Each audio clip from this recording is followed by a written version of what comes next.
अचंभित नहीं करता कि परमेश्वर इंसान बन गए, बल्कि इसलिए भी कि जिसने ये धरती और सब कुछ बनाया, उसी के जन्म के लिए कोई जगह मिलनी मुश्किल हो गई। गडरियों ने स्वर्गदूतों से जन्म के बारे में सुना, देखा और सबको बताया, लेकिन अचंभित होने के सिवा कुछ नहीं बदला।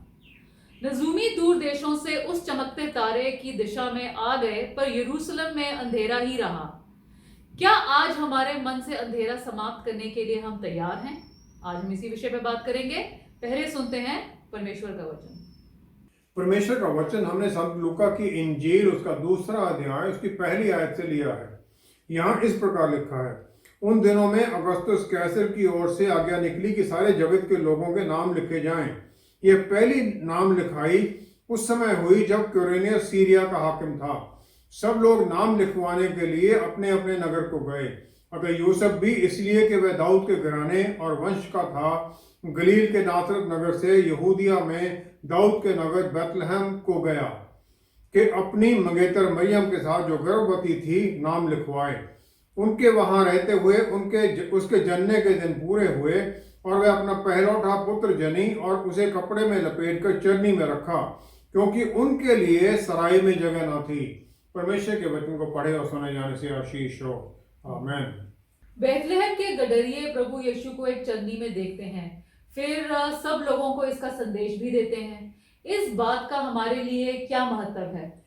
जो अगस्तुस कैसर की तरफ से वो रजिस्ट्रेशन की डिक्री जो आज्ञा निकली थी, ताकि सब लोग अपने अपने घराने में जाकर नाम लिखाएं, वो परमेश्वर की आज्ञा के अनुसार थी।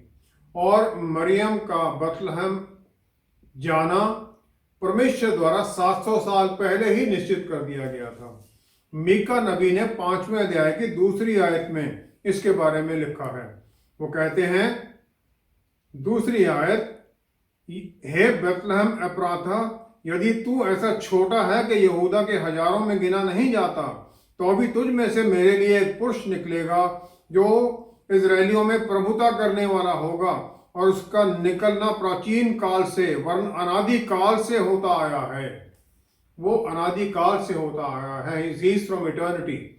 माइका नबी ने ये वहां पर डिक्लेयर कर दिया। अब अगर हम इसके आगे देखें तो परमेश्वर के बेटे का जन्म वहां पर पहले ही निर्धारित कर दिया गया था, वहीं होना निश्चित पहले ही कर दिया गया था। भजन संहिता 72 की 17वीं आयत में राजा दाऊद प्रभु यीशु के बारे में कह देते हैं, उसका नाम सदा सर्वदा बना रहेगा, जब तक सूर्य बना रहेगा तब तक उसका नाम नित्य नया होता रहेगा, और लोग अपने को उसके कारण धन्य गिनेंगे, सारी जातियां उसको धन्य कहेंगी। राजा दाऊद प्रभु यीशु के बारे में ये सब कुछ पहले ही कह देते हैं। लेकिन परमेश्वर ने बैतलहम को ही क्यों चुना प्रभु यीशु के जन्म के लिए? जो ये शब्द है इसके दो हिस्से हैं। पहला है बैट, जिसका मतलब है घर, और दूसरा है लहम, जिसका मतलब है रोटी। इसका मतलब ये हाउस ऑफ ब्रेड है। और ये जगह यरूशलेम से तकरीबन 5 मील दक्षिण की तरफ है, और ये ग्रेजिंग फील्ड्स के लिए मानी जाती है। और वहां पर गडरिये उन भेड़ों को चराते थे, उन भेड़ों की देखभाल करते थे जिन्हें यरूशलेम में कुर्बानी के लिए लिया जाना था। बैतलहम राजा दाऊद का जन्म का स्थान है, और उन्हीं चरागाहों में यशी की जो भेड़ें हैं दाऊद ने चराई थी। पहला शमूएल उसका 16वां अध्याय उसकी 13वीं आयत अगर हम देखें, पहला शमूएल 16वां अध्याय 13वीं आयत, तो शमूएल नबी ने दाऊद को उसके भाइयों के बीच में मसा किया, और उसके ऊपर उसी दिन से पवित्र आत्मा उतर आए। दूसरा शमूएल 7वां अध्याय 16वीं आयत में प्रभु यीशु दाऊद को आशीष देते हैं कि तुम्हारा सिंहासन सदा के लिए बना रहेगा, your throne shall be established forever. मत्ती पहला अध्याय पहली ही आयत, वहां लिखा गया है, यीशु son of Abraham son of David, Abraham की संतान दाऊद की संतान, और उन्हें राजा दाऊद के साथ मिला दिया जाता है उनकी संतान के द्वारा। अब्राहम जिसके वंशज हैं सारे यहूदी, उनके साथ जोड़ दिया जाता है, और वो विश्वास का जो ग्रेट मैन ऑफ फेथ है अब्राहम, उनसे जुड़ा है। और जो राजा दाऊद जो परमेश्वर के मन के जैसा इंसान है, उसके साथ जुड़ जाते हैं। भजन संहिता 110 की पहली आयत में दाऊद खुद कहता है मसीहा को अपना परमेश्वर, अपना lord, the lord said to my lord. तो इसका मतलब वो शारीरिक तौर पर वंशावली में दाऊद के पुत्र से कहीं ज्यादा है। प्रकाशित वाक्य आखिरी जो वो है चैप्टर, उसकी 16वीं आयत में प्रभु यीशु अपने बारे में कहते हैं, मैं दाऊद का मूल और वंश और भोर का चमकता हुआ तारा हूं। I am the root of David and the offspring of David. दाऊद उनसे जन्मा है, उनके द्वारा पैदा किया गया क्रिएशन में, और वो दाऊद की संतान अपने आप को मानते हैं। और राजा दाऊद के साथ उनकी जो ये रिश्ता है, ये जरूरी है फिर कि परमेश्वर का पुत्र भी अपने पिता के घर में ही तो जन्म ले, राजा दाऊद के घर में ही जन्म ले। यूहन्ना नबी की यूहन्ना 6 अध्याय 35वीं आयत में है, मैं जीवन की रोटी हूं, और जो मेरे पास आएगा वो भूखा नहीं होगा, और जो मुझ पर विश्वास करेगा फिर प्यासा नहीं होगा। जो ब्रेड ऑफ लाइफ है, इससे भी दुनिया के सामने और सिटी ऑफ ब्रेड में ही ज़ाहिर होना है, बेथलेहम में ही ज़ाहिर होना है। यूहन्ना 1 अध्याय 29वीं आयत में बपतिस्मा देने वाले यूहन्ना प्रभु यीशु की पहचान बताते हैं, परमेश्वर का मेमना जो इस जगत के पाप लिए जाता है। पाप यहाँ पर सिंगुलर शब्द है, पापों के बारे में नहीं कहा, पाप कहा गया है, क्योंकि सब पाप बेसिकली परमेश्वर की आज्ञा को नाम मानना, उनके खिलाफत में खड़ा होना ही है, उनके वचन को नाम मानना। और जो परमेश्वर का मेमना है वो भी उस जगह में ही पैदा होना चाहिए जहां पर के वो कुर्बानी वाली भेड़ें वहां पैदा होती थी। जो प्रभु यीशु के जन्म के बारे में जाके स्वर्गदूत बताते हैं, उसमें कुछ सवाल पैदा होते हैं। पहला सवाल ये है कि जब शेपर्ड्स को, गडरियों को बताते हैं कि तो वो कैसे समझते हैं कहाँ जाना है, और जो बच्चा है उसे वो कपड़ों में लपेटा हुआ क्यों है। स्वेडलिंग क्लॉथ जो हैं वो कपड़े की स्ट्रिप्स हैं, पट्टियां जैसे होती वैसे हैं, और सिर्फ गडरियों को ही उनके बारे में क्यों बताया गया। जो पहचान है जगह की, जो बेथलेहम के शेपर्ड थे वो जानते थे जगह कौन सी है, क्योंकि जो भेड़ बच्चा जनने वाली होती थी उसे वो उस जगह पर पहुंचा देते थे, और वहां पर फिर उसका वो मेमना पैदा होता था।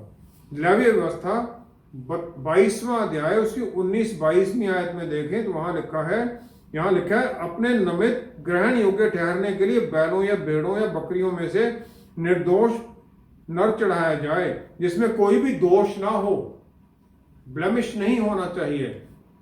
इसलिए जब जो वो भेड़, जब वो मेमना जन्म देती थी तो उस जगह पर ही होता था, और उसे जन्म के बाद में वो पट्टियों में बांध दिया जाता था ताकि उसके शरीर में, अंग में किसी तरह का कोई नुक्स ना पड़ जाए। लूका 2 की 11-12 आयत में जब स्वर्गदूत गडरियों को बताते हैं, वो कहते हैं, to you this day is born in the city of David a saviour, मुक्तिदाता तुम्हारे लिए पैदा हो गया है, जो कि क्राइस्ट द लॉर्ड है, मसीहा है, और तुम उसे मैंजर में, चरनी में पाओगे, कपड़ों में लिपटा हुआ। एक अनयूजुअल साइन है। जो क्राइस्ट का मतलब है मसा किया हुआ, और वो सॉवरन है सबके ऊपर। एक नया जन्मा जो लैम और एव था, उसे देखने के बाद में पट्टियों में बांधा जाता था। इसी प्रकार परमेश्वर के पुत्र को जो मेमना है परमेश्वर का, उसे भी उसी प्रकार पट्टियों में बांधकर उसकी माता रख देती है, ताकि इसमें भी किसी तरह का कोई दोष ना हो। उसमें दोष हो ही नहीं सकता, और इसीलिए उन्हें स्वेडलिंग क्लॉथ कहा जाता है। और मेरी नाजरत से ये सब लेके आए होंगे अपने साथ, क्योंकि उसे पता है कि जन्म का समय आने वाला है। जो कुर्बानी की ऑफरिंग्स थी वो बड़ी स्पेसिफिक थी, और किसी भी तरह का नुक्स अपने ही पुत्र में, जो कि उन सारे दुनिया के पाप उठाने वाला है, कैसे परमेश्वर आने दे सकते हैं। और उनका जन्म भी एक खास जगह पर ही होना है, उसी जगह पर ही होना है जो निश्चित किया गया है। हर एक यहूदी जो पति है, जब उसकी पत्नी प्रेग्नेंट होती तो उसे भजन संहिता 20 पढ़ता है हर रोज रात को, और आखिर में दूसरी आयत को दोबारा पढ़ता है कि परमेश्वर तुम्हारे लिए अपनी घर से बल भेजे। व्यवस्था विवरण 6 अध्याय 6-7वीं आयत में जो परमेश्वर की आज्ञा है वो है,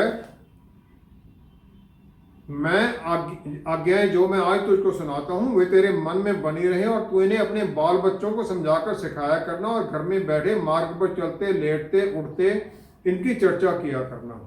बच्चों को बताना, पति अपनी पत्नी को गर्भ में जो है बच्चा उसको सुनाता है परमेश्वर का वचन, उसकी सुरक्षा का बंदोबस्त करता है। दूसरा तिमोथियस पहला अध्याय 5वीं आयत में पौलुस रसूल तिमोथियस के विश्वास की सराहना करते हैं। विश्वास कौन सा?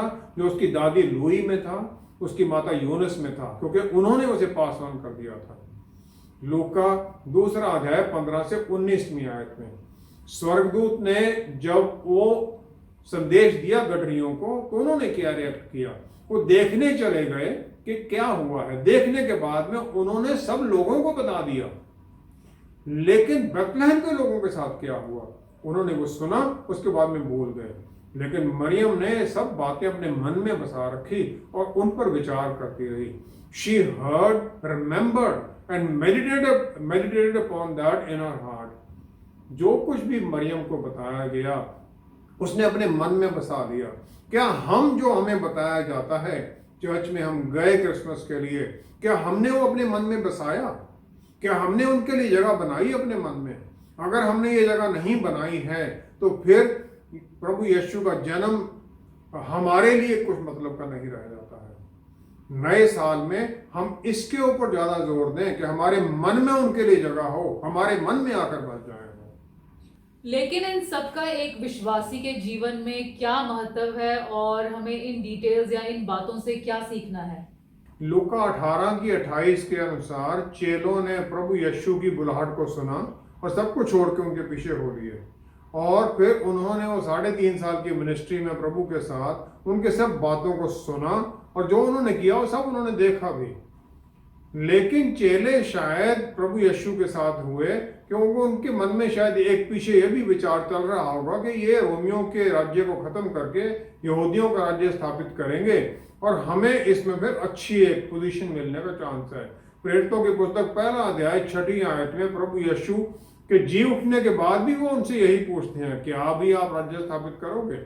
लेकिन यहूदा इस्करियोती वो यहूदी जो एल्डर्स थे उनके साथ मिल जाता है और प्रभु यीशु को धोखा देता, पकड़वा देता है।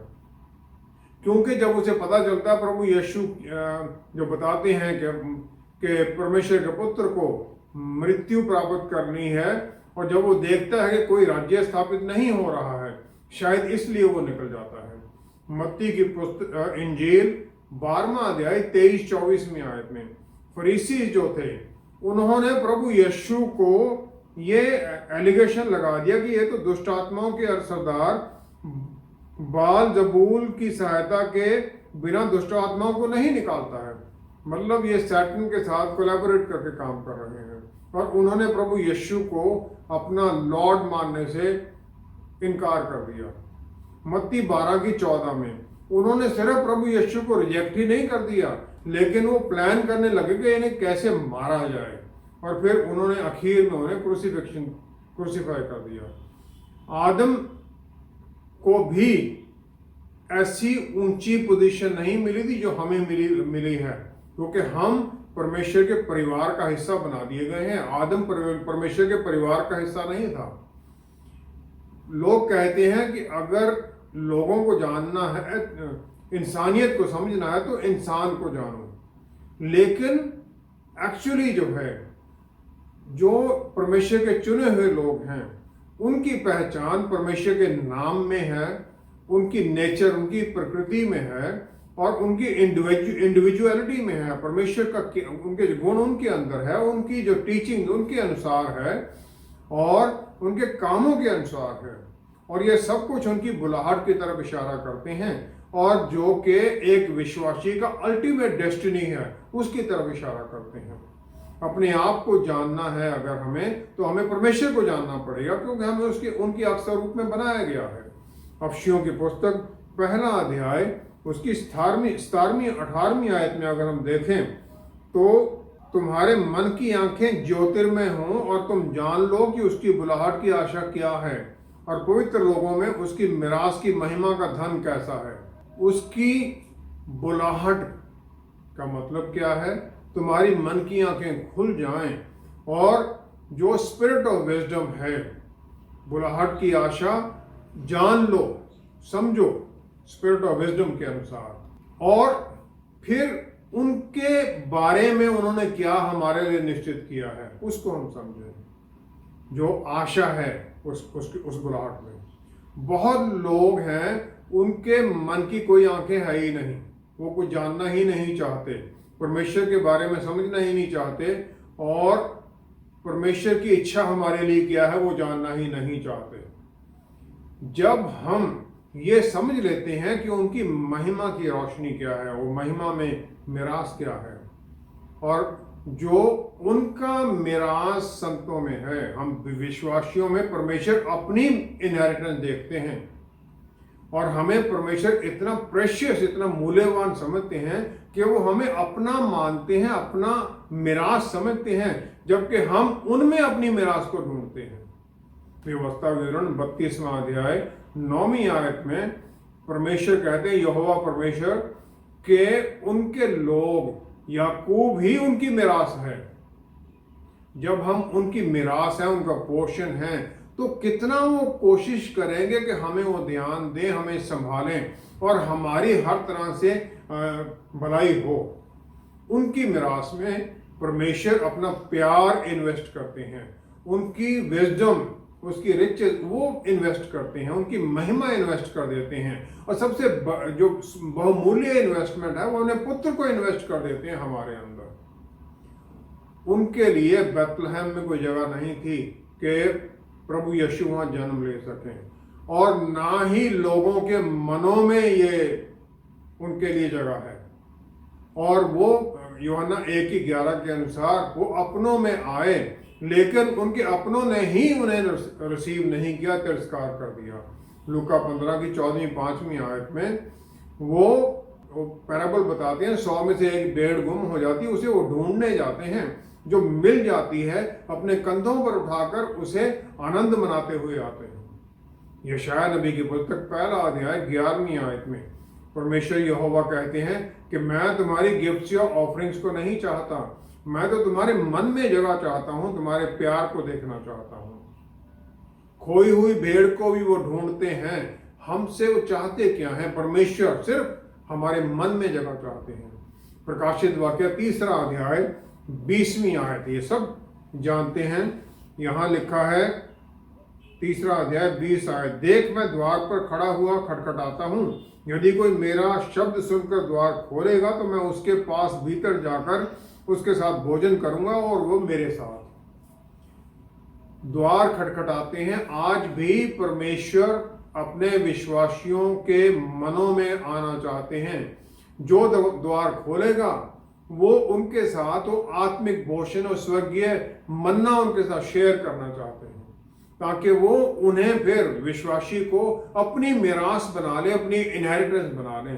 क्या हम तैयार हैं उन्हें अपने मन में बुलाने के लिए कि उनका राज्य हमारे मनों में स्थापित हो जाए? जब हम बुलाते भी हैं, ये जो प्रोसेस है इनकम्प्लीट है अगर हम उनको मन में रहने के लिए नहीं कहते हैं। परमेश्वर का पुत्र हमारे जीवन में, पवित्र आत्मा परमेश्वर जो हमारे भीतर हैं उनके द्वारा काम करते हैं, और पवित्र आत्मा परमेश्वर हमारा जो स्पिरिचुअल रिकॉर्ड है पूरे जीवन का उसे जान सकते हैं। जो सिंफुल, जो पाप का रिकॉर्ड है प्रभु यीशु के द्वारा, वो पापों की माफी के द्वारा खत्म हो जाता है।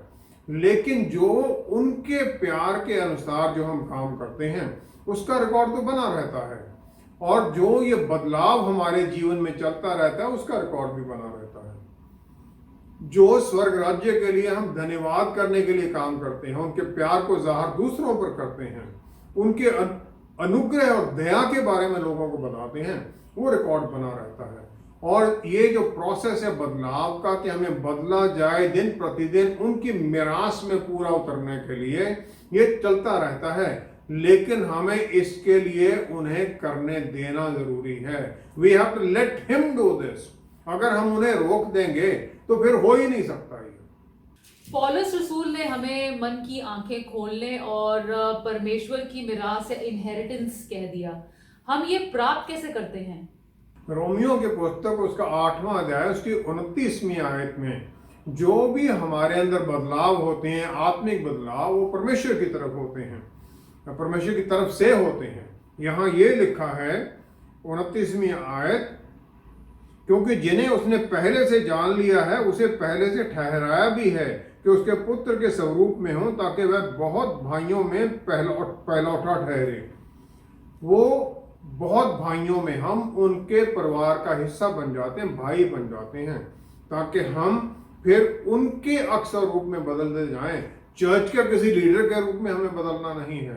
कुलोसियों की पुस्तक 1 अध्याय 19वीं आयत में 19वीं आयत में हम देखते हैं, यहाँ लिखा है, पिता की प्रसन्नता इसी में है कि उसमें सारी परिपूर्णता वास करे। परमेश्वर की जो परिपूर्णता है, पिता की परिपूर्णता है, प्रभु यीशु में वो पूरी होती है। और फिर कुलोसियों के पत्री 2 अध्याय 9वीं 10वीं आयत में वो कहते हैं 9वीं, क्योंकि इसमें ईश्वरत्व की सारी परिपूर्णता संदेहवास करती है और तुम उसी में भरपूर हो गए हो जो सारी प्रधानता और अधिकार का शिरोमणि है। हम सब उसमें कंप्लीट हो, हमारी कंप्लीशन उनमें है, उनमें जो कि प्रिंसिपैलिटीज एंड पावर्स, उन सब के ऊपर अधिकार जमाए बैठे हैं। जो ग्रीक भाषा का शब्द है प्लेरोमा, इसका मतलब है परिपूर्ण, सम टोटल, फुलनेस या सुपर अबंडेंस। और प्रभु यीशु अपने शरीर में परमेश्वर का वो पूरा जो चरित्र है, उनका चाल चलन, वो सब कुछ उसमें जाहिर करते हैं। परमेश्वर की पूरी जो बीइंग है, परमेश्वर क्या है, वो उनमें जाहिर होता है। और विश्वासियों की परिपूर्णता प्रभु यीशु में है, और ये होती जाती है, जैसे पहले हमने बात की थी, पवित्र आत्मा परमेश्वर द्वारा जो बदलाव हर दिन होते रहते हैं। अगर साल के आखिर में हम अपने आप को जांचते हैं और हमारे अंदर आत्मिक तौर पर किसी भी तरह का कोई बदलाव नहीं है, तो हमें अपने आप को जांचना जरूरी है कि क्या हम परमेश्वर की वचन की रोशनी में चल रहे हैं, और फिर देखें क्या कमी है और उस कमी को दूर करें। आत्मा से वो बल मांगे, गाइडेंस मांगे, ताकि उसे दूर कर सकें। 1 यूहन्ना 3 अध्याय उसकी 2-3 आयत, 1 यूहन्ना 3 अध्याय 2 आयत, यूहन्ना नबी इसके बारे में और आगे कहते हैं, हे प्रियो, अब हम परमेश्वर की संतान हैं और अभी तक यह प्रकट नहीं हुआ कि हम क्या कुछ होंगे। इतना जानते हैं कि जब वह प्रकट होगा तो हम उसके समान होंगे, क्योंकि उसको वैसा ही देखेंगे जैसा वह है। परमेश्वर के पुत्र ने जब दोबारा आना है, तब हम उन्हें उनके सही रूप में देखेंगे, परमेश्वर के रूप में, इंसान के रूप में ही नहीं। और फिर हम उनके जैसे होते जाएंगे, हो जाएंगे, उनकी तरह बदल दिए जाएंगे। प्रभु यीशु के जैसा हो जाना, इसका मतलब ये नहीं है कि हम उनकी कार्बन कॉपी बन जाएंगे, हमारी जो अपनी पहचान है खत्म हो जाएगी। हमारी अपनी पहचान में हम उनके गुणों को प्रकट करते हैं, और ये बदलाव हमारे भीतर आता रहना चाहिए। परफेक्शन उस समय होगी जब हम जाते हैं, और धरती के ऊपर जब तक हम हैं तब तक ये बदलाव होता है। और ये फाइनल बदलाव होगा जब हम जो जीवित लोग होंगे, प्रभु यीशु के जो बादलों पर आएंगे, उनके साथ उठा लिए जाएंगे। और अभी के समय में वो हो जाता है जब एक इंसान अपने शरीर को छोड़कर स्वर्ग में चला जाता है। 1 कुरिन्थियों 13वां अध्याय उसकी 12वीं आयत, 1 कुरिन्थियों 13वां अध्याय उसकी 12वीं आयत अगर हम देखें तो इसमें यहाँ लिखा है, अभी हमें दर्पण में धुंधला सा दिखाई देता है, परंतु उस समय आमने सामने देखेंगे। उस समय मेरा ज्ञान अधूरा है, इस समय मेरा ज्ञान अधूरा है, परंतु उस समय ऐसी पूरी रीति से पहचानूंगा जैसे मैं पहचाना गया हूँ। जैसे मुझे परमेश्वर ने पहचाना है, जैसा मुझे वो देखना चाहते हैं कि मुझे वो क्या बनाना चाहते हैं, मैं भी फिर उसी प्रकार देखूंगा। जो पुराने शीशे थे उनमें धुंधला दिखता था, अभी तो शीशे में बिल्कुल साफ दिखता है। जब हम प्रभु यीशु को देखेंगे तब हम पूरी तरह पहचानेंगे, अपने आप को पहचानेंगे। स्वर्ग इसलिए बहुमूल्य है कि जब हम वहां जाएंगे तो जो हमारे नजदीकी हैं, प्यार करने वाले, जो हमसे पहले चलेंगे, हम उनसे मिलेंगे। फिर हम संतों से मिलेंगे, वो चेले जो हैं उनसे मिलेंगे, पौलुस रसूल जैसे लोगों से मिलेंगे, औरों से मिलेंगे, बिली ग्राहम ऐसे लोगों से मिलेंगे, और फिर हम वो सोने की जो गलियां हैं उनमें चलेंगे, वो मोतियों के गेट देखेंगे हम स्वर्गदूतों को परमेश्वर के सिंहासन के चारों तरफ दिन रात उनकी आराधना करते हुए। लेकिन स्वर्ग में सबसे ज्यादा जरूरी ये हम देखेंगे और सबसे ज्यादा महत्वपूर्ण ये है कि वहां पर पिता परमेश्वर और पुत्र परमेश्वर होंगे। पहला यूहन्ना 3 अध्याय उसकी 3 आयत, पहला यूहन्ना 3 अध्याय उसकी 3 आयत में लिखा है, जो कोई उस पर आशा रखता है वह अपने आप को वैसा ही पवित्र करता है जैसा वह पवित्र है। जब हम उन पर आशा रखते हैं तब फिर हम अपने आप को पवित्र करने में कोशिश करने में लग जाते हैं। अपने आप हम नहीं कर सकते, आत्मा के द्वारा हम करते हैं। जब हम ये जानते हैं कि हमारा अंत जो है उनके जैसा होना है, जैसे अभी वचन में हमने देखा भी है, तो फिर हम यहाँ पर ही उनके जैसा होने की कोशिश करने लग जाते हैं। और इस आशा से भरे हुए फिर हमारे लिए कोई और महत्व बात नहीं रह जाती। स्वर्ग भी महत्व इतना नहीं रखता है जब तक कि हम उनके जैसे बदलाव में जाते ना जाएं। दिन प्रतिदिन हम बदलते जाते हैं स्वर्ग में, ताकि हम उनके सामने उनके जैसे बन के रहें। जो ये साल अभी खत्म हो रहा है, अब हम इसमें ये प्रतिज्ञा लें कि दूसरे लोग जो हैं वो जब हमें देखें तो वो ये जांचें, हाँ ये परमेश्वर की इनहेरिटेंस है, ये परमेश्वर की मिरास है, उनके जैसे बनते जा रहे हैं।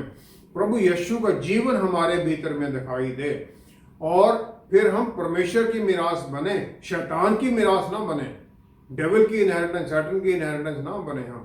और हम अपने आप को फिर उनके अधीन कर दें, उनकी आज्ञाओं के वचन के अधीन कर दें, आत्मा की गाइडेंस में चलें, आत्मा के बल में चलें, ताकि फिर हम बदलते जाएं दिन प्रतिदिन। यही हमारे लिए नए साल का सबसे ज्यादा जरूरी बात है, ताकि जो हमने पीछे किया उसको छोड़ें, आगे हम नया ये प्रण करके चलें कि आगे हम दिन प्रतिदिन उनकी आज्ञाकारिता में चलेंगे। आइए हम प्रार्थना करें।